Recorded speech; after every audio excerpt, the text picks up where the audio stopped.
Então aconteceu que no segundo 1023º ano do governo do Jonas, o Membronita pensou,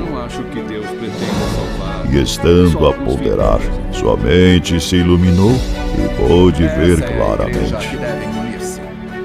Pois em verdade vos digo, meus fiéis, que se dentre vós algum membronita, deste emana sabedoria e conhecimento, e a verdade vos libertará.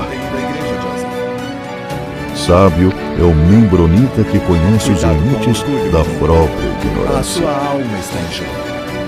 Decidi investigar melhor o assunto. E que depois de muito conhecimento adquirir, descobre que, por fim, nada sabe. O membro fiel. Saudações, membronitas! Eu sou o Ozzy e esse é o Membro Pod, seu canal de podcast de estudo da história da Igreja de Jesus Cristo dos Santos dos Últimos Dias. Bom, aqui no canal O Membro Fiel a gente fala mais sobre fatores históricos da Igreja Sud. Mas se você está aqui acompanhando o nosso conteúdo, grande chance que você já conhece muitos outros canais, como por exemplo o da Vânia Moore, o Tabus do Mormonismo.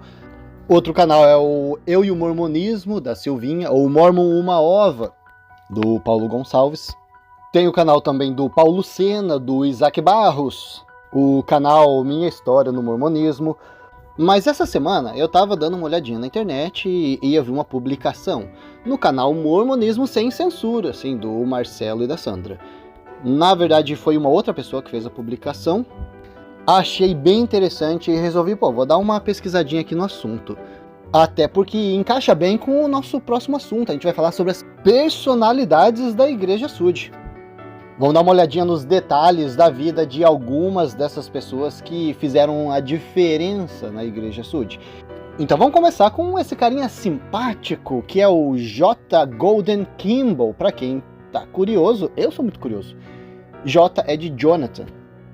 Até porque a gente acabou de falar dele no episódio anterior. Sim, no episódio do massacre de Cane Creek.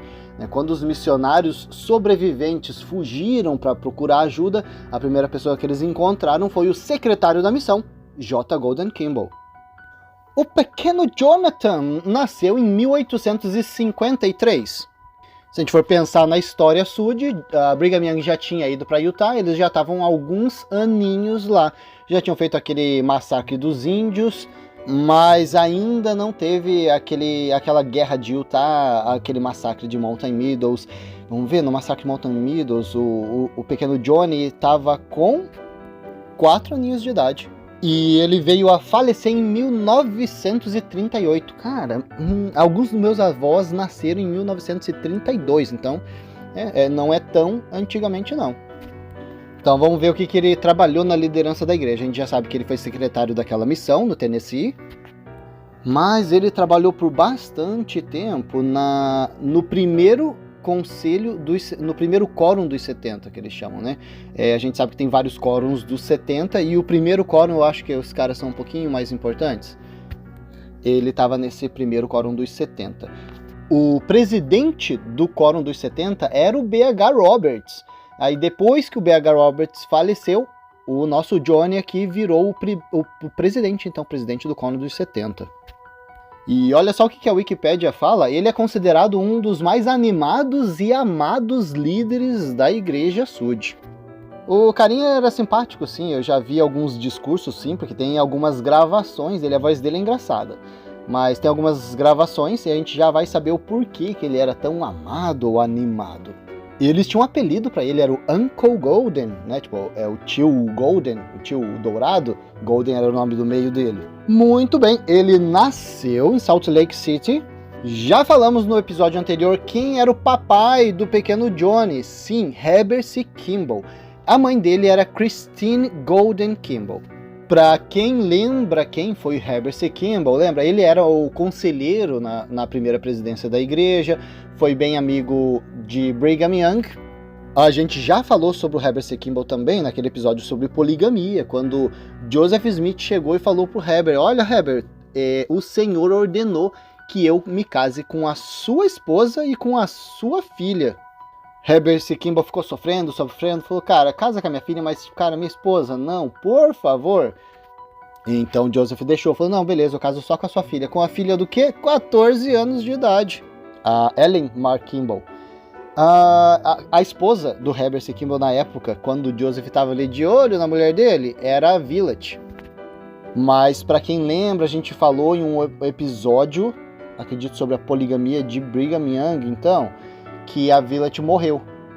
Ela teve alguma doença ali e ela acabou falecendo. O Herbert C. Kimball fazia parte, obviamente, da poligamia Sud, né? Tava ali na alta liderança da igreja.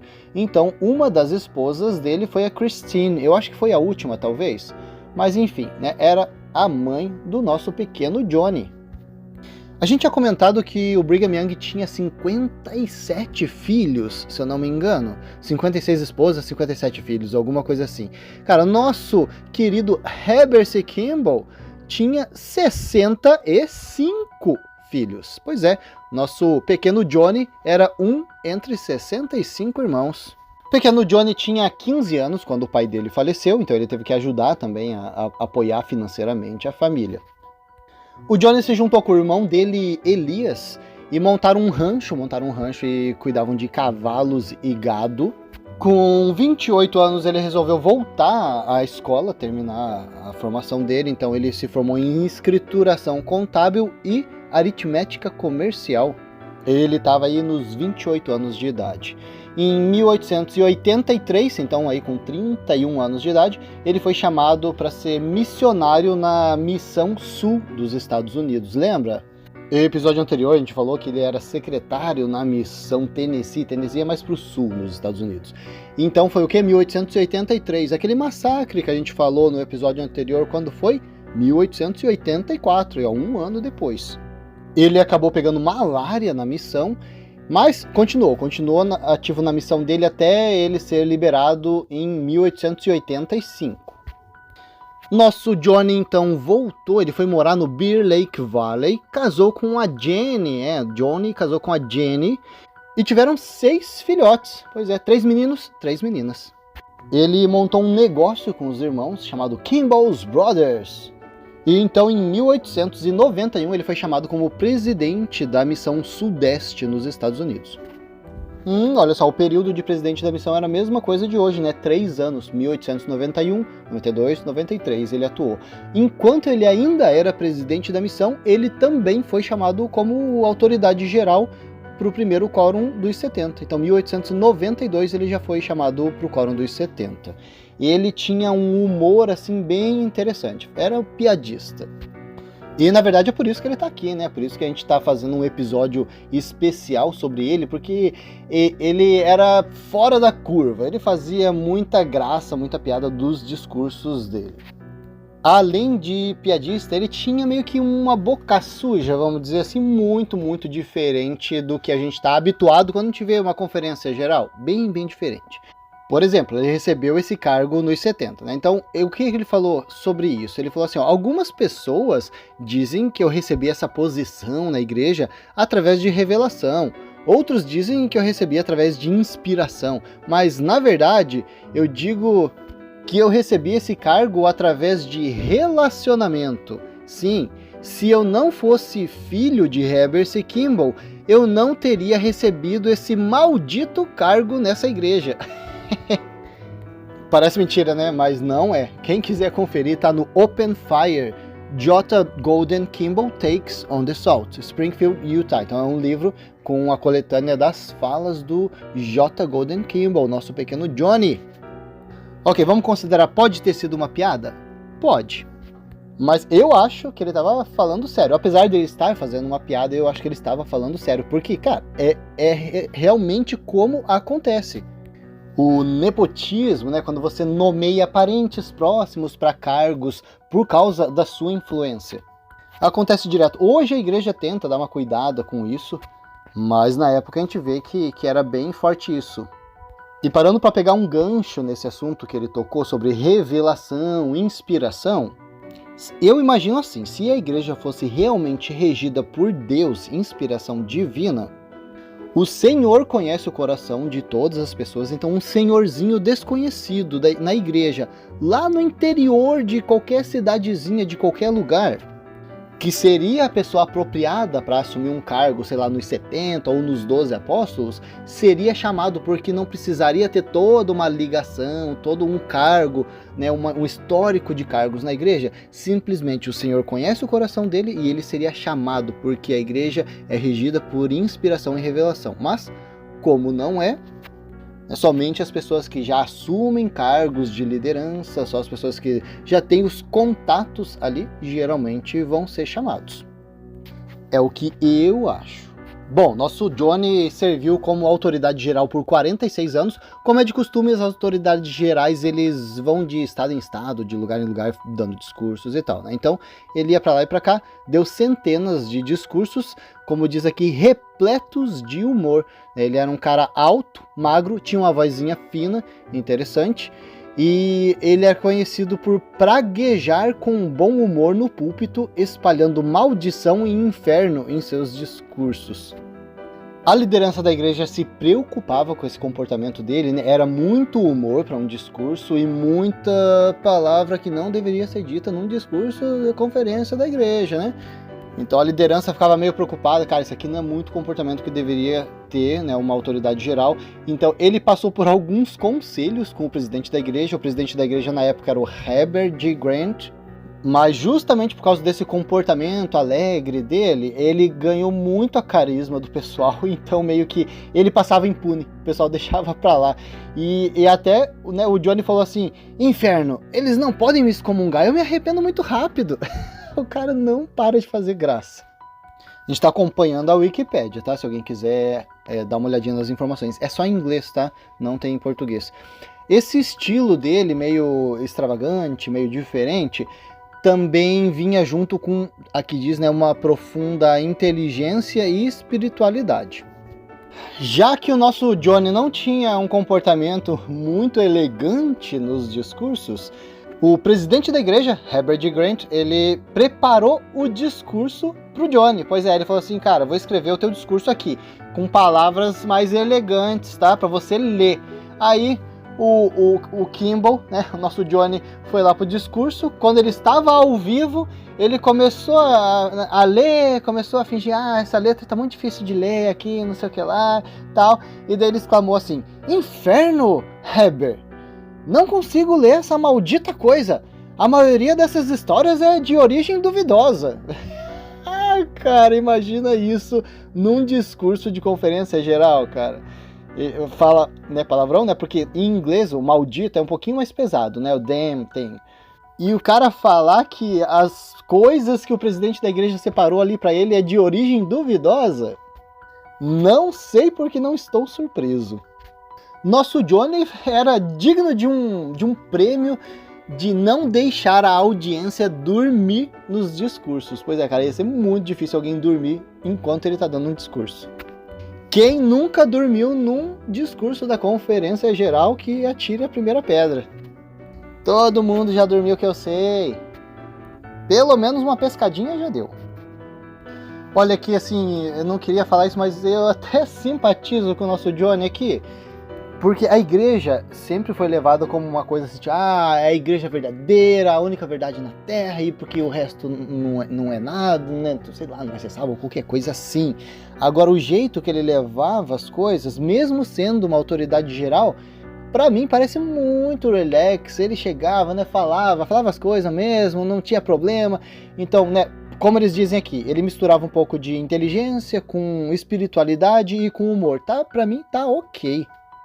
Chegar lá na frente, falar que façam isso, façam aquilo, se arrependam, essa aqui é a única igreja verdadeira. Bom, na Wikipédia ele finaliza com a morte do nosso Johnny em 1938, aos 85 anos de idade, num acidente de carro no estado de Nevada. Vamos lá para a publicação que eu vi no Mormonismo Sem Censura. Tem mais algumas das pérolas do nosso amigo aqui. Nosso pequeno Johnny. Vamos ver o que ele falou. Quando Heber G. Grant pediu que a igreja vivesse a palavra de sabedoria com mais fidelidade, a esposa do Johnny não permitiu mais que ele preparasse seu café em casa. Então o Johnny ia furtivamente ao centro de Salt Lake, olha, nosso presidente do Quórum dos 70, para alguns restaurantes diferentes e tomava uma xícara de café. Certa vez, enquanto ele estava sentado em uma cabine nos fundos, perto dos banheiros, uma senhora o avistou e o confrontou dizendo: "É você, Elder Kimball, tomando café?" Então o Johnny rapidamente respondeu: "Senhora, você é a terceira pessoa hoje que me confundiu com aquele velho filho, né?" Olha só. Boquinha suja, miserável. De qualquer forma, a gente foi... Aí ele tá contando a história dele. De qualquer forma, a gente foi para este restaurante na rua principal. A garçonete veio e disse: "O que os senhores desejam?" E o McKay disse... Será que era o David McKay? O McKay disse: "Presunto e ovos e 2 xícaras de chocolate quente." Bem, eu mal podia me controlar. Ela deixou a mesa e eu pedi licença e fui pro banheiro. No caminho, eu enfiei a cabeça na cozinha e falei: minha senhora, você se importaria de colocar um pouquinho de café na xícara de chocolate quente, por favor?" Bom, ela disse que ia colocar. Algo muito gentil da parte dela. Lavei as minhas mãos e voltei. Logo ela veio com o presunto, ovos e 2 xícaras de chocolate quente. E então ela disse: "Qual dos senhores queria café no chocolate quente?" Eu disse: "Diabo, coloca nos 2. Cara, fico imaginando isso nas conferências gerais, cara. Esse cara é demais. E vamos ver o que mais que ele fez?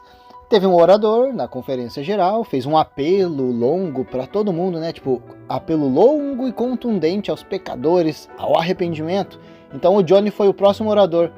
E ele não ficou impressionado com a negatividade do discurso e começou o seu dizendo: "Bem, irmãos e irmãs, suponho que a melhor coisa que todos nós podemos fazer é ir para casa e cometer suicídio." Cara, o cara zoando o discurso anterior. E outra situação também que o Johnny fez foi falar numa reunião com os membros da igreja sobre o assunto do dízimo. Então ele disse: "Todos vocês que estariam dispostos a morrer pelo evangelho, por favor, levantem as mãos." Quase todas as mãos da congregação se levantaram. Então ele disse: "Todos vocês que têm pago o dízimo honestamente, por favor, levantem a mão." Parece que apenas algumas mãos foram levantadas. Então, Johnny se voltou para o bispo e disse: "Veja, eles preferem morrer do que pagar o dízimo." Ai, cara, é demais pra minha cabeça. O cara zoa com o discurso do outro, remete a suicídio num discurso, fala do dízimo, expõe quem paga o dízimo ou não, fez o pessoal levantar a mão. Bom, hoje em dia as reuniões da igreja tem o quê? Tem um tempo estipulado, né? Tipo umas 3 horas, uma reunião tem isso, tem aquilo, tá? Tem o tempo estipulado. Na época, não tinha tempo estipulado, então podia durar qualquer período de tempo. Teve um dia que a reunião tava durando assim, quase o dia inteiro, sem intervalo para almoço, para nada, e o Johnny foi o próximo orador, foi chamado como o último orador. Eram 4 horas da tarde e o tema dele, o assunto dele era encorajar as pessoas a assinar as revistas da igreja. Então ele começou o discurso dele assim: "Todos vocês, se vocês assinarem as revistas da igreja, deixaremos vocês irem para casa. Quem quiser, levanta a mão." Todos levantaram a mão ansiosamente para que a reunião fosse encerrada. Rápido e certeiro. Uma outra história contada sobre ele: o Johnny estava andando na rua, de repente ele chegou na porta do presidente Grant, bateu, o presidente Grant atendeu e o Johnny falou assim: "Heber, algum filho da... roubou o meu cortador de grama e eu vim aqui para ver se foi você." Ai, cara, devia ser da hora trabalhar com esse cara. Eles estavam tendo uma reunião da igreja para determinar como o orçamento da igreja ia ser usado. A reunião estava se estendendo demais, eles estavam perdendo foco, falando de bobeira que não tinha nada a ver. O Johnny estava ficando chateado. Então, quando foi proposto que a igreja fornecesse dinheiro para ajudar na construção de uma ponte sobre o Rio Jordão, cara, eu acho que esse Rio Jordão deve ser algum rio nos Estados Unidos, não deve ser o Rio Jordão lá do Rio Jordão do Jesus Cristo. Então, o nosso Johnny exclamou: "Não precisamos desperdiçar nosso dinheiro nesse projeto, inferno! Eu poderia mijar no meio do Rio Jordão."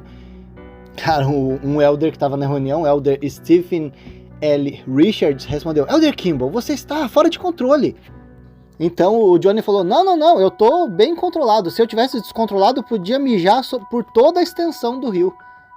Quando ele foi numa loja da cooperativa da igreja, ele estava olhando, viu um chapéu. O vendedor chegou: né? O que o senhor deseja? Quanto que é esse chapéu? O vendedor falou: $10. Que $10 na época, né, valia mais do que $10 hoje. Então ele começou a olhar bem dentro do chapéu. E daí ficou olhando e o vendedor ficou curioso: o senhor tá procurando alguma coisa? Buraco. Daí eu falei: buraco? É o buraco do ouvido do idiota que vai pagar $10 por esse chapéu. E mais algumas falas do nosso Johnny, vamos ver o que ele disse.